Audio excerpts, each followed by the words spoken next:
Masa tenang pemilu 2024, petugas gabungan di Kabupaten Tasikmalaya tertibkan puluhan ribu alat peraga kampanye. Sementara di Bekasi, petugas menerjunkan 1 unit mobil snorkel damkar atau mobil Brontosaurus untuk mengeksekusi alat peraga kampanye yang terpasang di papan reklame berukuran besar. Memasuki masa tenang pemilu tahun 2024, petugas gabungan Bawaslu dan Satpol PP Kabupaten Tasikmalaya, Jawa Barat menggelar penertiban alat peraga kampanye Minggu pagi. Penertiban serentak dilakukan di 351 desa, 39 kecamatan di seluruh Kabupaten Tasikmalaya. Ratusan ribu alat peraga kampanye mulai poster, spanduk, pamflet hingga baliho diturunkan paksa. Petugas terpaksa gunakan senjata tajam golok dan kapak untuk mengevakuasi alat kampanye yang tertempel di pohon. Banyak alat peraga yang dipaku atau diikat kawat besi. Tak hanya itu, kendaraan kren dishub juga digunakan untuk menurunkan alat peraga kampanye yang terpasang di atas ketinggian. Petugas memotong tali pemasangan spanduk yang melintang di jalan.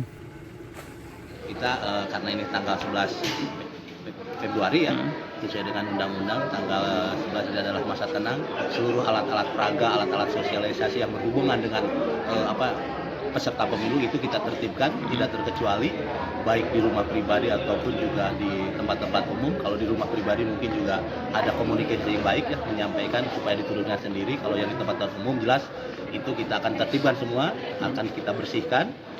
Ini adalah tugas dari pemerintah daerah dan kami juga mengikuti. Jadi semuanya bergerak untuk menertibkan itu.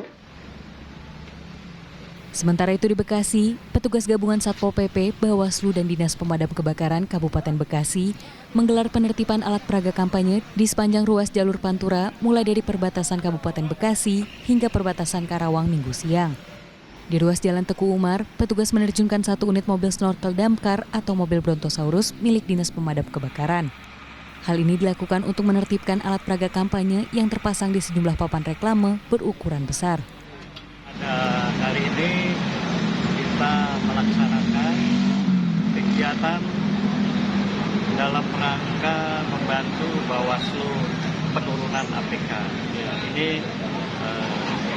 berdasarkan hasil koordinasi dengan Bawaslu, kemudian Bawaslu bersurat kepada PJ Bupati, Satpol PP, dan pada hari ini kita akan melaksanakan kegiatan penurunan atau pembersihan APK dalam rangka hari tenang, yaitu mulai dari tanggal 11, 12 sampai dengan tanggal 13. Tim gabungan yang melibatkan 200 personel Satuan Polisi Pamong Praja dibagi menjadi 5 tim yang siap melakukan penertiban di jalur Pantura dan jalur Kalimalang. Tim Liputan Transmedia.